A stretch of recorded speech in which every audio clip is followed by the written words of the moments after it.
Tuhan bersamamu. Dan bersama rohmu. Inilah Injil suci menurut Santo Matius. Dimuliakanlah Tuhan.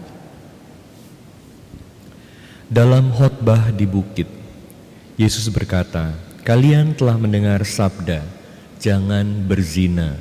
Tetapi aku berkata kepadamu, barang siapa memandang seorang wanita dengan menginginkannya, dia sudah berbuat zina dalam hatinya.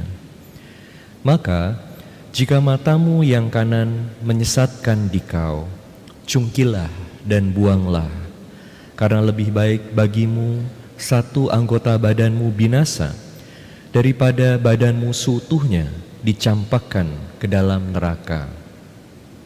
Dan jika tangan kananmu menyesatkan dikau, penggallah dan buanglah, karena lebih baik bagimu satu anggota badanmu binasa, daripada dengan badanmu seutuhnya masuk neraka. Telah disabdakan juga, barang siapa menceraikan istrinya, harus memberi surat cerai kepadanya. Tetapi aku berkata kepadamu, barang siapa menceraikan istrinya, kecuali karena zina, dia membuat istrinya berzina. Dan barang siapa kawin dengan wanita yang diceraikan, dia pun berbuat zina." Demikianlah sabda Tuhan. Terpujilah Kristus. Barang siapa memandang wanita dengan menginginkannya, dia sudah berbuat zina di dalam hatinya. Saudara-saudari sekalian terkasih dalam Kristus, hari ini Yesus mengingatkan kita untuk selalu menjaga kemurnian hati kita. Tentu menjaga kemurnian hati ini adalah hal yang sangat sulit, tidak mudah untuk kita lakukan. Di sini Yesus meminta kita untuk maju lebih jauh lagi, menjaga kemurnian hati. Kalau ditanya, siapa dari Anda yang pernah berzina? Jawab di dalam hati. Mungkin ada banyak, dan saya yakin kalau di gereja ini semua, ya, harapan saya semua akan jawab dalam hati nggak pernah berzina. Tapi kalau ditanya siapa yang pernah tertarik kepada lawan jenis, wanita tertarik pada pria atau pria tertarik pada wanita, dan kemudian menginginkan, memikirkan yang lebih jauh, ini adalah pengalaman sehari-hari, banyak yang mengalaminya. Tapi ini adalah bagian dari hidup manusia. Kita manusia tertarik pada yang indah, tertarik pada yang cantik, tertarik pada yang ganteng. Ini manusiawi. Namun kita diingatkan, apa yang kita lakukan dengan ketertarikan itu? Apakah kemudian kita terus-menerus melihat, memikirkan yang lebih jauh, bahkan menginginkan yang lebih jauh? Ini bisa membawa kita pada dosa.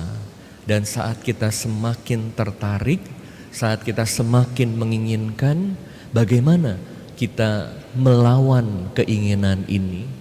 Yesus mengingatkan kita bahwa kalau kita ingin saja, ini sudah dosa. Hal yang kecil bisa membawa kita pada hal-hal yang lebih besar. Dan tentu kemurnian hati ini adalah salah satu tantangan yang paling besar dalam hidup berkeluarga saat ini.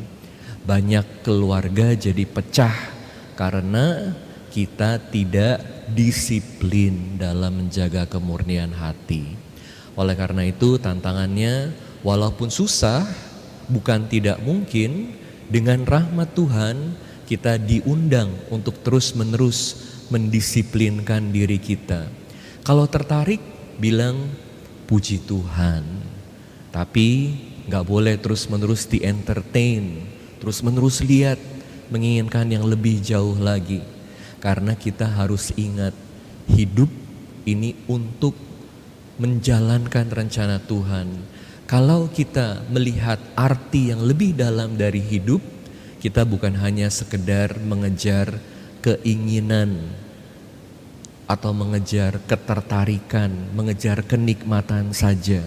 Tapi yang kita kejar adalah bagaimana supaya hari demi hari kita juga bisa semakin mengalami Tuhan, melihat Tuhan dalam hidup kita, menjalankan hidup yang penuh arti. Dan ini yang perlu kita cari, sehingga kita bisa katakan dengan penuh kejujuran seperti yang dikatakan dalam Mazmur tanggapan ini, wajah-Mu Tuhan yang kucari. Kalau yang kita cari ini wajah si A, wajah si B, yang cantik, yang ganteng, bagaimana kita menemukan wajah Tuhan dalam hidup kita?